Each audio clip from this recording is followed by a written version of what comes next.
Hello दोस्तों, आज की इस वीडियो में डिलीवरी वार्ड में उपयोग में आने वाली इंजेक्शन और कुछ इम्पोर्टेंट दवाओं के बारे में जानेंगे कि प्रसव के दौरान महिलाओं को कौन कौन सी इंजेक्शन लगाई जाती है ताकि महिलाओं का बच्चा सही से हो पाए। तो चलिए जानते हैं प्रसव में उपयोग होने वाले इंजेक्शन के बारे में। मैं इस वीडियो में 3 चीजें बताऊंगा जिससे आपको आसानी होगी समझने में।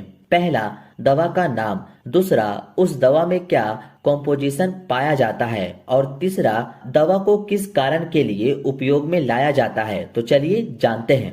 पहला जो इंजेक्शन आती है दोस्तों वो है सिंटोसिनोन। यह काफी फेमस और इम्पोर्टेंट दवा है। डिलीवरी के दौरान उपयोग में ली जाने वाली जो सिंटोसिनोन नाम से आपको मिलती है, इसमें जो कॉम्पोजिशन पाई जाती है उसका नाम है ऑक्सीटोसिन। और यह ऑक्सीटोसिन दोस्तों हमारे ब्रेन के एक ग्लैंड से भी निकलती है जिसका नाम है हाइपोथैलेमस। और यह ऑक्सीटोसिन दोस्तों हमारे लाइफ में काफी इम्पोर्टेंट रोल निभाता है, जैसे रिप्रोडक्शन में, चाइल्ड बर्थ में इत्यादि। इसका इस्तेमाल दोस्तों यूट्रस कॉन्ट्रैक्शन में करते हैं, यानी कि यूट्रस के सिकुड़ने का काम करती है यह इंजेक्शन, ताकि लेबर पेन बढ़ सके और बच्चा बाहर इजिली आ पाए सिकुड़ने के कारण। और कंट्रोल ब्लीडिंग, रक्त बहाव को नियंत्रित करने का भी यह ऑक्सीटोसिन काम करता है। ये थी इसका उपयोग। अब इसका डोज देख लेते हैं। तो इसको एक बार ही महिला को लगाते हैं, जो 10 इंटरनेशनल यूनिट पर ml देना होता है। उम्मीद है दोस्तों आपको सिंटोसिनोन का इस्तेमाल पता चल गया होगा कि यह इंजेक्शन क्यों दिया जाता है। अब आप इसका स्क्रीनशॉट ले लीजिए। नेक्स्ट जो इंजेक्शन आती है दोस्तों वो है पिटोसिन इंजेक्शन, जो मार्केट में आपको पिटोसिन नाम से इजिली मिल जाएगी। इसका कॉम्पोजिशन भी ऑक्सीटोसिन होता है, जिसे आईवी और आईएम दोनों में लगा सकते हैं पेशेंट को। इसका इस्तेमाल भी कॉन्ट्रैक्शन ऑफ यूट्रस और कंट्रोल ब्लीडिंग में करते हैं, जैसा कि सिंटोसिनोन इंजेक्शन में मैं आपको बताया था। इसको भी दोस्तों एक बार ही देते हैं, जो 10 इंटरनेशनल यूनिट पर ml होता है। ये दोनों ही इंजेक्शन लेबर रूम में काफी इम्पोर्टेंट रोल करता है। इसका भी अब आप स्क्रीनशॉट ले लीजिए। नेक्स्ट जो इंजेक्शन आती है दोस्तों वो है मेथर्जिन, जिसका कॉम्पोजिशन मिथाइलर्गोमेट्रिन होता है। इसका इस्तेमाल दोस्तों बच्चे के जन्म के बाद होने वाले गर्भाशय से ब्लीडिंग को रोकने और नियंत्रित करने के काम में लिया जाता है। यानी कि दोस्तों महिला का बच्चा होने के बाद खून यूट्रस से ज्यादा मात्रा में बाहर आता है, उसे रोकने के लिए हम लोग मेथर्जिन इंजेक्शन का यूज करते हैं। Bleeding control after abortion, abortion के बाद होने वाली ब्लीडिंग को भी रोकने और कंट्रोल में लाने का काम करती है यह इंजेक्शन, जो 0.2 mg पर ml आती है, जिसे एक बार फीमेल पेशेंट को देते हैं।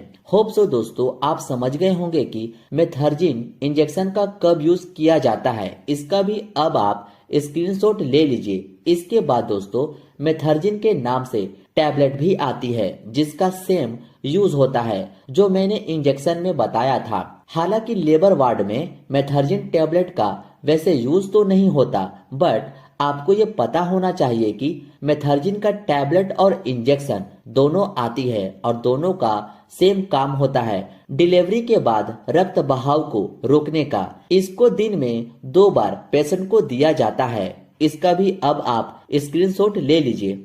नेक्स्ट जो लेबर रूम का इंजेक्शन आती है वो है केबोप्रोस्ट, जो इस तरह की बॉक्स आती है।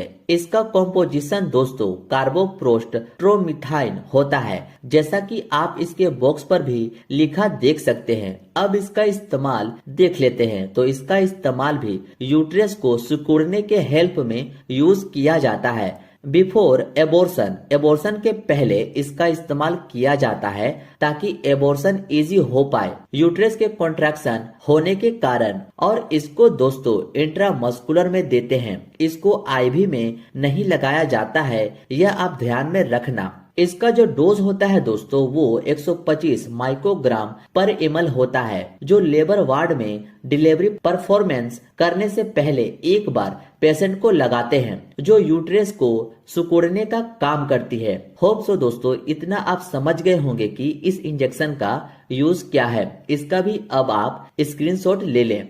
नेक्स्ट जो मेडिसिन आती है वो है सर्वी प्राइम, जो 0.5 mg का जेल होता है। जी हाँ दोस्तों, यह एक जेल होती है जिसका कॉम्पोजिशन डाइनोप्रोस्टोन होता है। अब जानते हैं इस जेल का काम क्या होता है, इसको इस्तेमाल क्यों करते हैं। तो यह जेल दोस्तों सर्विक्स डायलेशन का काम करती है, यानी कि नॉर्मल डिलीवरी कराने के दौरान इस जेल को महिला के सर्विक्स के माउथ में लगाते हैं, जिससे वो एरिया आसानी से खुल जाता है, उसमें फैलाव आ जाता है और बच्चा आसानी से बाहर निकल आता है। इस डाइनोप्रोस्टोन जेल का यही काम है।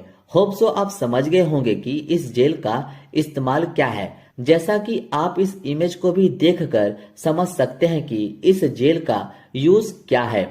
नेक्स्ट जो इंजेक्शन आती है दोस्तों वो आपको एपिडोसिन के नाम से मिल जाएगी, जो इस नाम से काफी फेमस दवा है, जिसका कॉम्पोजिशन वेल्थामेट ब्रोमाइड होता है। अब इसका इस्तेमाल देख लेते हैं। तो इसका मुख्य यूज सर्विक्स डायलेशन में किया जाता है। यह माहवारी या सर्जरी के बाद होने वाले दर्द से राहत दिलाने में भी मदद करता है। इस इंजेक्शन का इस्तेमाल प्रसव के पहले चरण के दर्द को भी कम करने के लिए किया जाता है। यह इंजेक्शन लेबर रूम में काफी यूज किया जाता है, जो आपको इसके फेमस नाम एपिडोसिन से मिल जाएगी। इसको IM या IV दोनों रूप में दे सकते हैं, जैसा कि आप इसके बॉक्स पर भी लिखा देख सकते हैं। इसको जरूरत के हिसाब से ही डॉक्टर या नर्स की सलाह से ही एक बार दिया जाता है। होप सो इसका इस्तेमाल आपको पता चल गया होगा। अब इसका भी आप स्क्रीनशॉट ले लीजिए।